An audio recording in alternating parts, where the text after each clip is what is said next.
The streets of Tehran were heavy with smoke and the echoes of gunfire. The revolution had ended years ago, but the scars remained checkpoints everywhere. The wailing of muezzins mixing with the shouts of soldiers, and the constant fear that breathed through every alley. David Reynolds pulled his coat tighter around his thin frame. Under his woolen sweater, hidden in a secret pocket sewn by a fellow believer, were 20 Persian New Testaments. His Persian was broken, but his heart was full. For 3 months, he had been meeting with a small underground church in the basement of a baker's home. Tonight, he was exhausted. His contact had given him an address, an Airbnb arranged through a network of believers, a small room in a wealthy neighborhood. When he arrived, the house was grand but cold. Marble floors, high ceilings, Persian rugs that probably cost more than his father's farm.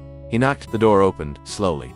Standing before him was a young woman, maybe early 20s, with the most exhausted eyes he had ever seen.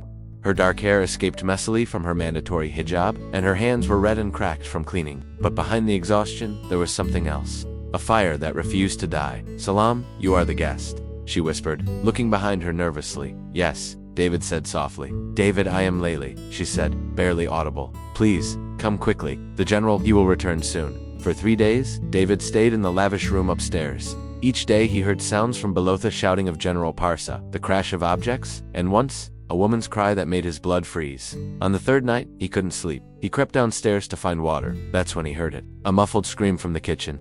He pushed the door open. Hamed El Parsa, a large man in military uniform, had Laleh pinned against the wall, his hand around her throat. "You think you can hide money from me, you worthless village girl. I know you send money to your mother. You belong to me. Everything you have belongs to me." Laleh was gasping, her feet barely touching the floor. Something inside David snapped. "Stop," he shouted. The general turned, his eyes widening with rage. "American dog, this is none of your—" David wasn't a fighter. He was a carpenter's son from Ohio who preached peace. But in that moment, he moved.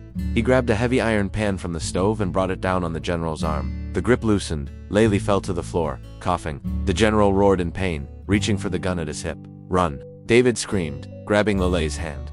They ran. Through the back door, into the cold Tehran night, over walls, through alleys, their breath forming clouds of panic in the air. Behind them, they heard shouts. The general had raised the alarm. For 2 weeks they moved like ghosts through the city. Laleh knew Tehran's underbelly, the abandoned buildings, the sympathetic old women who hated the regime, the sewers where revolutionaries once hid. David followed her blindly, trusting this woman he had known for only days more than he had ever trusted anyone. One night, hiding in a half-destroyed basement, she told him her story. "My family. They never wanted a daughter. In our village, daughters are burdens. My father beat me. My brothers used me as a servant. When I was 17, they tried to sell me to an old man in Qom. I ran away to Tehran. I found work with the general. I thought any work was better than home." She laughed bitterly. "I was wrong." David listened in silence, his heart breaking. "In my country," he said slowly, "we have a saying, God places the lonely in families. I think God sent me here for you." Laleh looked at him, tears streaming down her face. "Your God. He sees me." "Yes," David whispered. "He always has." The general was not the only one looking for them. Laleh's family had been contacted. The Karimi family, her father Reza, her mother Fayette May, who never defended her, and her 3 brothers were told that their daughter had shamed them by running away with an American Kafir infidel. To save their own honor, they joined the hunt. One night, hiding in the attic of an abandoned mosque, they heard voices below. "She is my daughter," Reza Karimi's voice echoed. "I will kill her myself before I let her bring shame on our name." Laleh shook in David's arms, silent sobs racking her body. "She is not your daughter," David whispered into her hair. "You are a child of God, and I will get you out of here." Through the underground church network, a plan was formed. A contact in the Turkish border, a Kurdish smuggler who hated the regime, would take them across the mountains into Turkey. From there, a believer in the American embassy in Ankara would help. The night of the escape was freezing. Snow fell heavily as they climbed the mountains, their feet wrapped in rags, their bodies pressed together for warmth. At one point Laleh stumbled. Her foot was bleeding. "Leave me," she begged. "Save yourself." David lifted her in his arms. "Never. Not ever."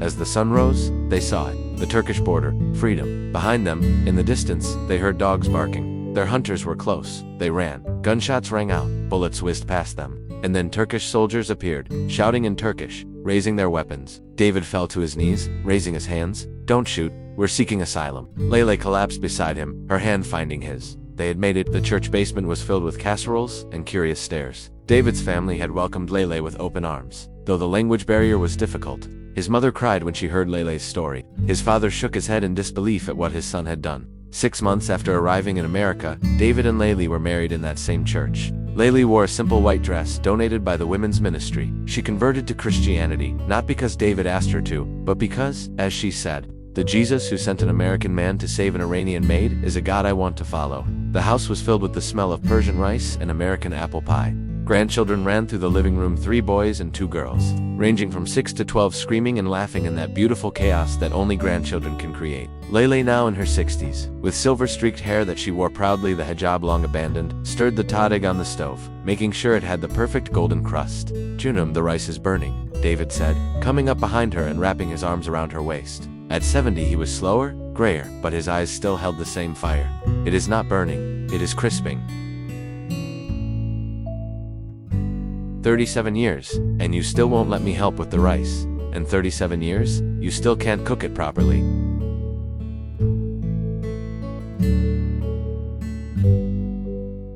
Mama and Baba, the kids are asking for the story again. Laleh smiled. "Which story? You know which one? The real story?"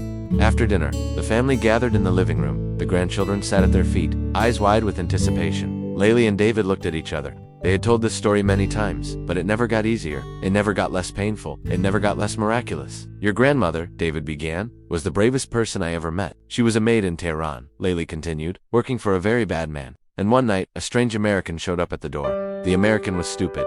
David laughed. He had no idea what he was walking into, but God knew, Laleh whispered. She told them about the general, about her family who had abused her, about the nights hiding in sewers and basements, about the gunfire at the border. "When I was a little girl in my village," she said, "I used to look at the mountains and dream of a place where I would be safe, where no one would hurt me, where someone would love me just for being me." She looked at David. "I found that place. Not in America. In him." "You. Gross," said the oldest grandson, but he was smiling. Later that night, when the children were asleep, David and Laleh sat on the porch, watching the Ohio stars. "Do you ever miss it?" David asked. Laleh was quiet for a long moment. "I miss the smell of the jasmine in my grandmother's garden. I miss the sound of the call to prayer at dawn, even though I don't believe anymore. I miss the mountains." She turned to him. "But I don't miss the fear. I don't miss the pain. And I don't miss being invisible." David took her hand. "You were never invisible, not to me." Laleh leaned her head on his shoulder. "You know what I think? I think God put me in that house, with that monster, just so that you would find me. I think every beating, every tear, every night of hunger, it all led me to that door. To you, and to him," David said softly. "And to him," she agreed. "A letter found years later to my children and grandchildren. If you are reading this, I am gone. But I want you to know the truth that I never told you fully. The night your father saved me, I had a gun in my pocket. I had planned to kill the general and then myself. I had decided that death was better than one more day of pain. But when that American man, that kind, foolish American man, grabbed my hand and said, 'Run,' I felt something I had never felt before. Hope your father didn't just save my body, he saved my soul. He showed me that God sees the unseen, loves the unlovable, and rescues the forgotten. I was a maid, I was nothing, but in his eyes, and in God's eyes, I was a daughter, a bride, a mother, a grandmother. Never forget, love is worth the risk, always."